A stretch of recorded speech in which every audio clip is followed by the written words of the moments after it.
5, 4, 3, 2, 1. Think I'm live, and I think I'm live. Are we live? Facebook. You don't get to see my nice jet stuff over here. I'll give you a little peek. See? There it is. YouTube. I'm right here. How are you?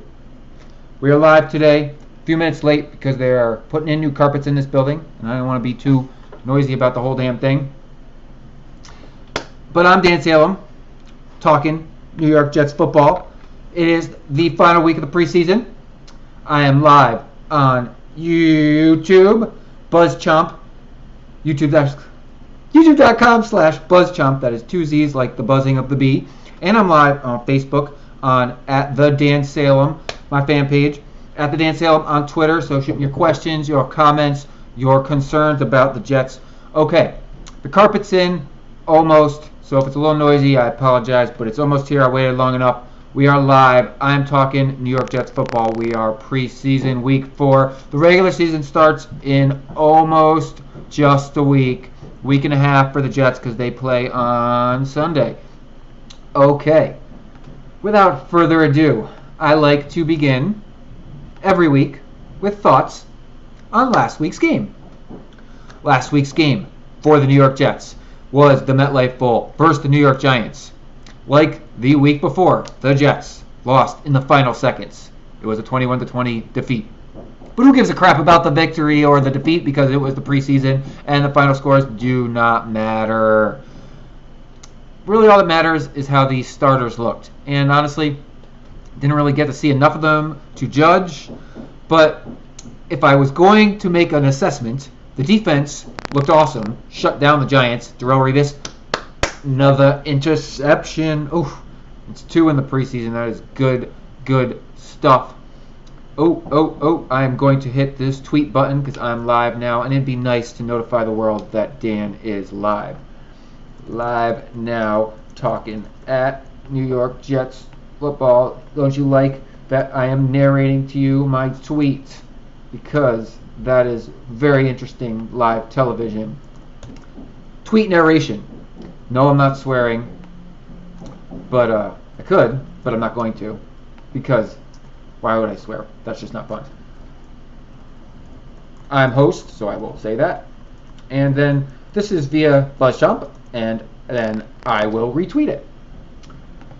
And we're out there. All right, I was mentioned by BuzzChomp because I just mentioned myself. Oh, how the internet is a funny place. And now I'm going to retweet it. So you can go to @TheDanSalem on Twitter and click the link and talk New York Jets football because I am now live. Okay, logistics out of the way. Sorry, rushing here because of all the delay because of the new carpeting. And I was saying the Giants game. So the MetLife Bowl. Unfortunately, we did not win MetLife Bowl 2016, but fortunately, it was just the preseason, so who honestly gives much of 2 dinglings? I would have liked to beat them because of the Giants, but it doesn't matter. So, major news and notes. The offense of the Jets. They're still working out their kinks. Matt Forte played. I was wrong. I thought he wouldn't see action until I said the final week of the preseason, but rethinking it, since the starters don't really participate in the final preseason game, then I guess it was good that he got in for a couple plays this week. And yes, he'll be ready week 1. Yes, I have him on my fantasy team because nobody really wanted to pay much for him in our auction or draft him, so I snatched him up because he was a steal at a value pick. Top Pro Bowl level player on the Jets. He saw the field against the Giants. I mean, he's just working out the rust, trying to get in some rhythm. Fitzpatrick to Brandon Marshall to Eric Decker has looked okay. Marshall is battling an injury. We will get to that later, so he didn't play over the weekend.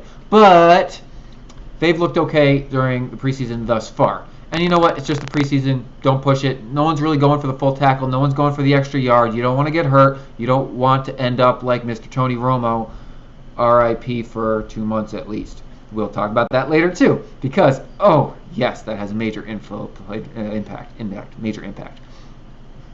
But, so, Jets lost the game. No big deal. Starters, offense, working it out. Defense looks money. Our defensive line, oh my gosh. Sheldon Richardson when he comes back to join the fray with Leonard Williams and oh Muhammad Wilkerson.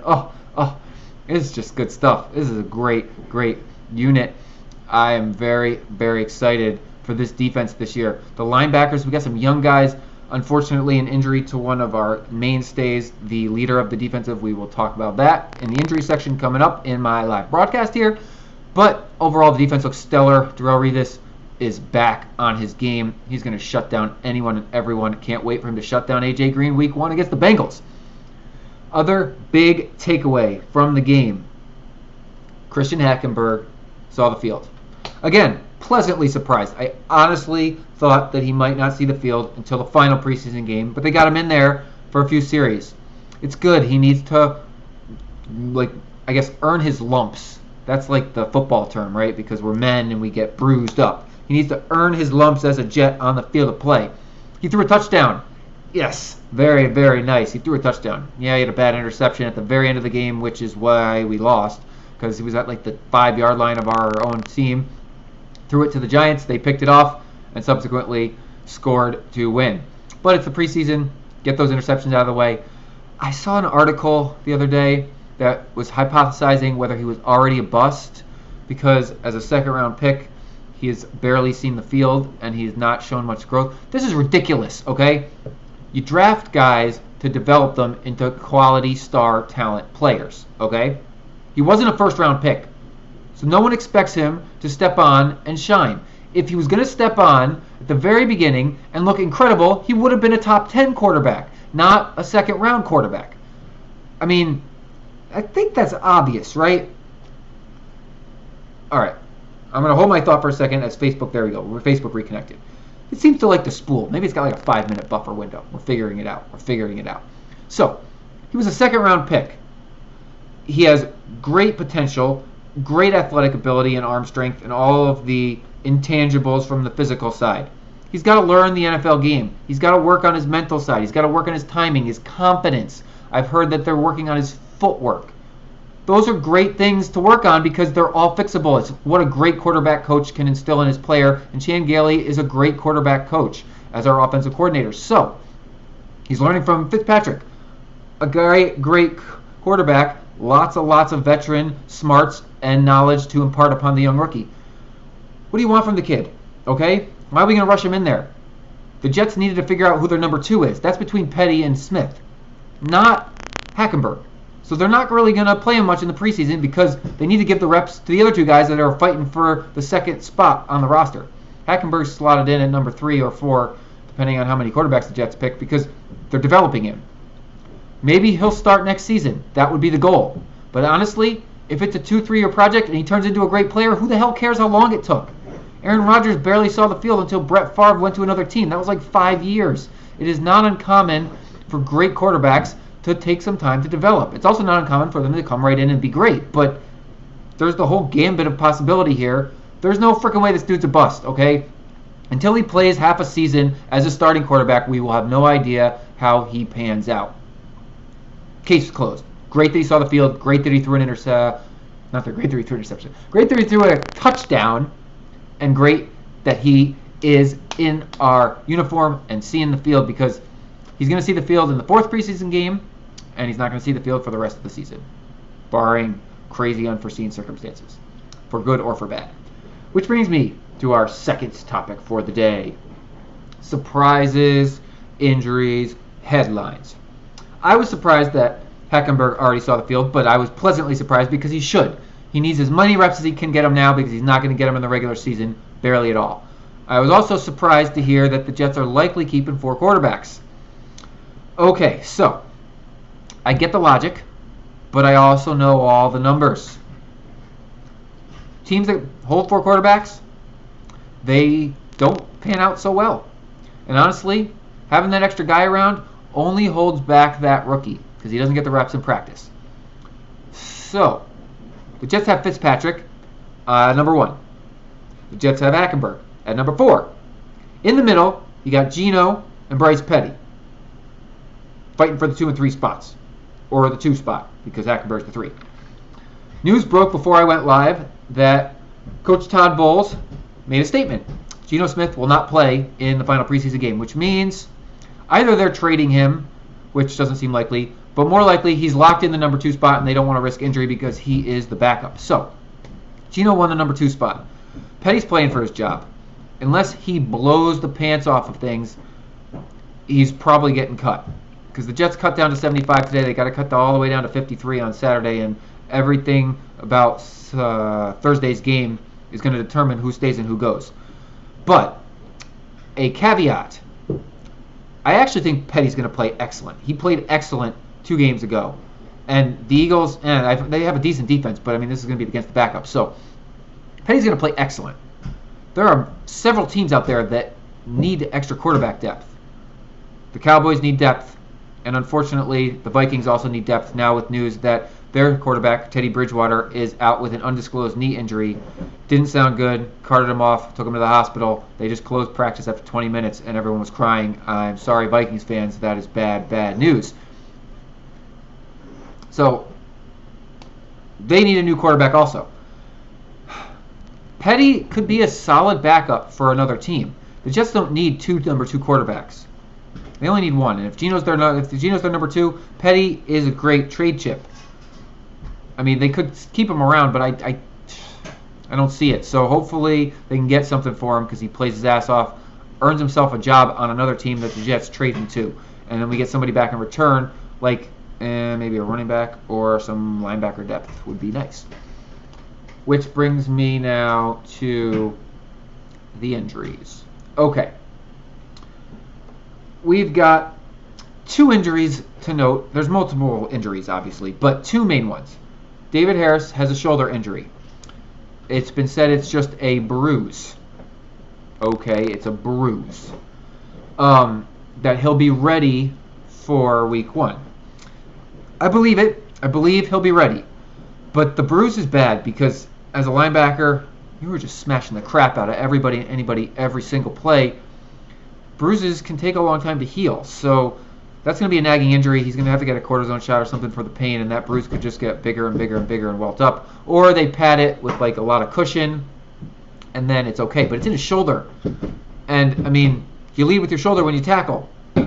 Otherwise, you're going to get a head injury, and that's just poor form and bad news. I think that he'll play week 1. I think it will be limited.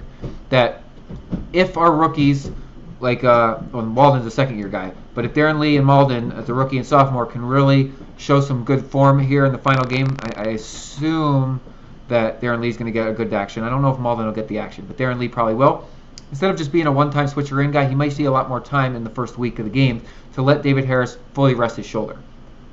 Other injury of note, Brandon Marshall has a hip injury. It's apparently not that serious. They're just sitting him. And, I mean, hip injuries, pain that will never dissipate through it, an enormous target.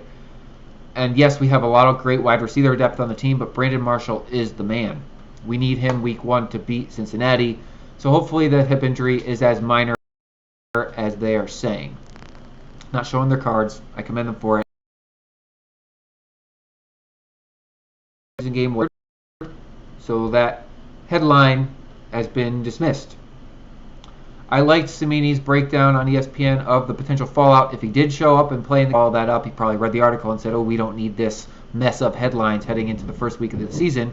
So I am not playing him. I'm going to come out and say it now. So there is no news swirl him because he's got the arm strength, he's got the talents otherwise. But up here, I think too fast before I fill it out, and should show its head on Thursday in the Eagles game. All right. We have no questions on Facebook. Thank you for tuning in. You're welcome to comment. I flipped the camera around so I can read them. But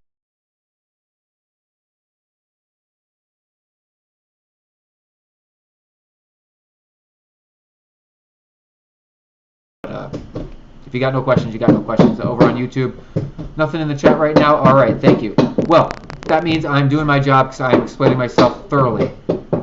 Let's pause for 2 seconds here as they're really banging away right there. And a 5, and a 4, and a 3, and a 2, and a 1. Should I do a little dance and a little bit of hammering? This is the carpet being installed because they're installing new carpet. This is what happens when you go live instead of pre-recording and editing it later. Dun, dun, dun, dun. Those are hammers, if you're wondering. There's not a war going on. It's just construction. Okay. So, I think that noise has cleared itself up a little bit. I had a little fun. Oh, there it is again. I'll just read my notes. You enjoy the noise. Okay. Final preseason game Thursday against the Eagles. Although it is a meaningless game, personally I'd like the Jets to win. This would turn their record into 2-2 on the preseason, which is cool. But more importantly, you head into the regular season with a good feeling in your stomach. Even though the game doesn't mean anything, and even though Fitzpatrick is rightfully so looking towards week 1 against Cincinnati because that's his matchup and he's not playing on Thursday, honestly, you want to win. You want to see the W. You want to leave the field knowing that you had more points than the opposition. It just makes you feel better regardless of how pointless and meaningless and the game is, okay? You don't want to just end the preseason on a bad note. The Eagles, they're 3-0. So if they lose, I mean, whoop-de-doo. But the Jets, they've had 2 losses in a row by 1 point or less. I think it was 1 point against both times, right? 4 points against the Redskins and 1 point against the Giants. That's like nothing. Very nice to end this preseason with a victory. But again, meaningless football game. So, what is there to watch in this game? There is a huge battle going on for the Jets' 5th wide receiver spot. Yeah, I mean, 5th spot, does it really matter? Oh. Teddy Bridgewater, torn ACL, missing the entire season. Just late breaking news popped up on my screen. Sorry, Vikings fans. Sorry, Adrian Peterson, because you only got 1 or 2 more seasons left. But honestly, I don't know who your quarterback's going to be. I put my vote for Mark Sanchez.